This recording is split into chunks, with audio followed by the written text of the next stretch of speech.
Bismillahirrahmanirrahim.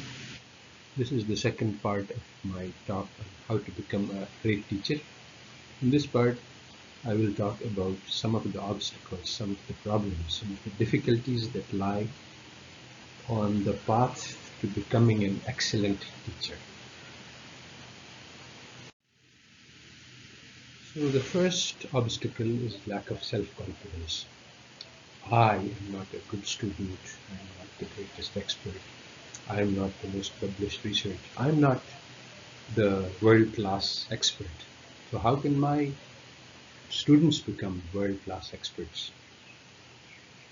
So the answer to this question is that great teachers do not transmit knowledge. It is not my expertise that I will give to the student.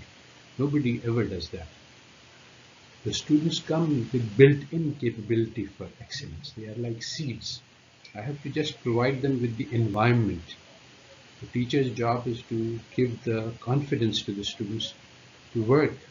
It is what they can learn is inside them already. So in addition to having little confidence in our own selves, we don't have much confidence in our students. The students come from a backwards country, they have had very poor training, they don't know English very well, their math is poor, their educational career is full of B's and D's and F's. So this means that the student can't achieve much. We have to get rid of this misconception. Allah Ta'ala says in the Holy Quran that every human life is worth that of the entire humanity. Everybody has been created as ahsan taqweem. They have unique capabilities for excellence. The Prophet ﷺ said that people are like mines. Inside them there is treasure to be found. So we have to have confidence that the student can reach for the stars.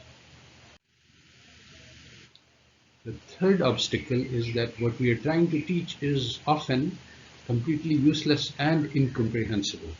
It's not only very hard to understand, it's completely irrelevant to the business of living.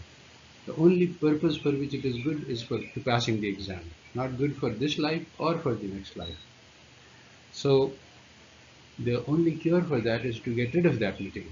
Don't teach useless knowledge. Useless knowledge is something we want to avoid. Teach the knowledge which enters the heart. And a very important and useful analogy is that most of our teaching is about the engine of the car. Where is the hydrator? Where's the radiator? Where are the batteries and the spark plugs and how they fit together?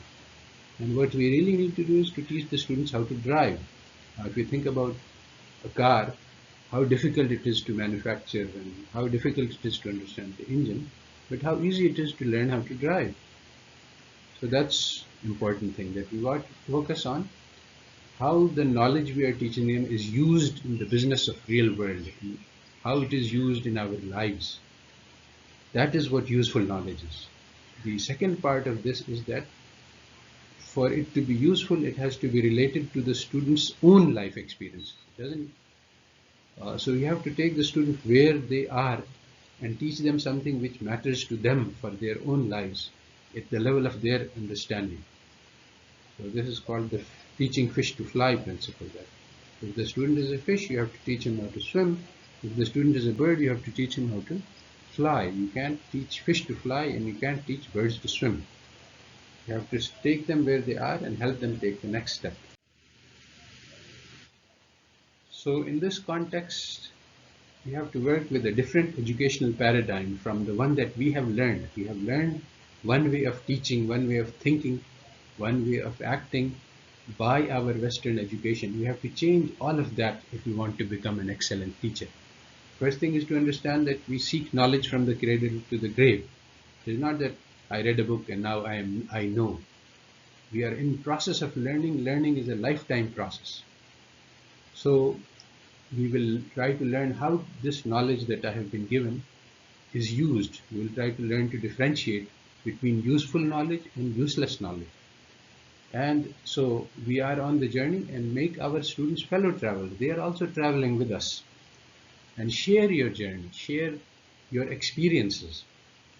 If you acquire useful experiences, this will reach the heart of the students. But it is important to note that this is not something we have been taught. So we will have to create this useful knowledge in the process of learning. And there is this question which often arises by teachers, that if I say that I don't know, I am a fellow traveler, I am also in process of learning, then students lose confidence in you. They say that you are not an authority, so why are you here to teach? We have to teach the students also a new paradigm for learning. And basically we are coming from the Machiavelli mode, which is common in Europe, that you have to have authority by fear. We can fail them, we can punish them. No, instead we have to shift to the prophetic model taught by our Prophet Muhammad sallallahu alaihi wasallam. Control comes from love and from respect. So the respect does not come because you have a lot of knowledge. It comes because you love them a lot. You want your students to succeed. The students know that you are their well-wisher. The students know that you believe in them. This is what creates respect. So one of the important steps in this process is to develop our vision. Learn to see the potential inside the student. Don't see the students as he is rough, incomplete, poor English, poor math. No, see what he can become. Think of in front that this is the seed for a Ghazali, this is the seed for Ibn Khaldun, this is seed for Al-Biruni, seed for Ibn al-Hasan. At this time, you don't know and the students don't know. You don't know what tree will grow from the seed. But if you have confidence, if you believe that the students can learn to be something, the students will also acquire that confidence. So we must not encourage them to be mediocre. Allah Ta'ala created us so that He could see who is the best. So we have to teach them how to target for the best. Believe in them, believe that they can be the best in the world. Believe that they can change the world. Encourage them to try for it. After all, we only have this one chance at life. Why not try for everything? Why not try for the best?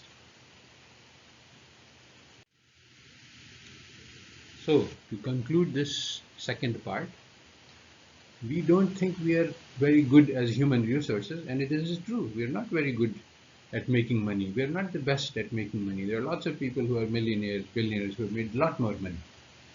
But this is not our job. The Prophet ﷺ took ignorant and backwards Arabs and developed within them the potential for excellence as a human being.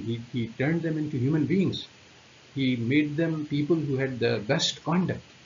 He taught them compassion, mercy, love, kindness, gentleness. He taught them the best of character. Those people who have great character, they reach the heights of those people who worship all night and who fast all day. So this character really is the essence of our deen.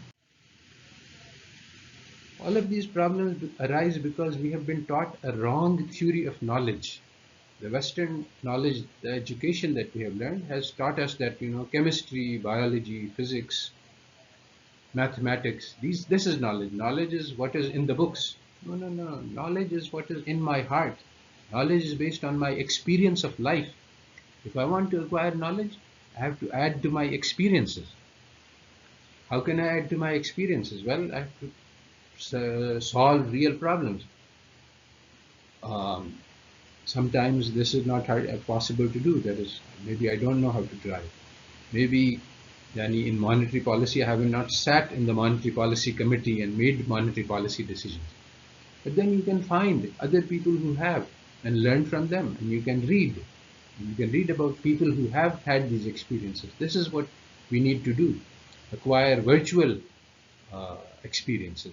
Read about the experience, acquire this experience, and transmit this to the student. If the student has to acquire knowledge, then the student has to have an experience. So we have to focus on teaching them how to do things so that they acquire experiences.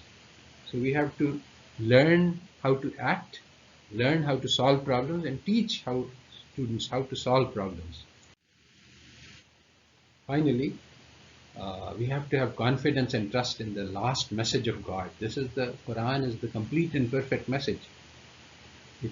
It invites us to become the best. It invites us to do the best. So we can learn how to be human beings. We can learn how to be excellent in conduct. And we are all travelers. The Quran invites us to act, to fafirru ilallah, run towards Allah. It doesn't ask us to reach the goal. So it asks us to move in the right direction. So we are, as we travel towards Allah Ta'ala, and towards the knowledge, the nur of Allah Ta'ala, we ask the students to come with us, to take them.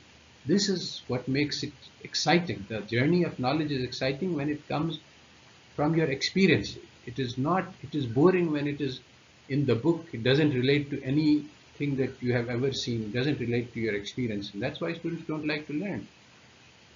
And one last thing is that if we learn to be a human being, learn to realize the potential that Allah Ta'ala has placed inside us, this covers everything.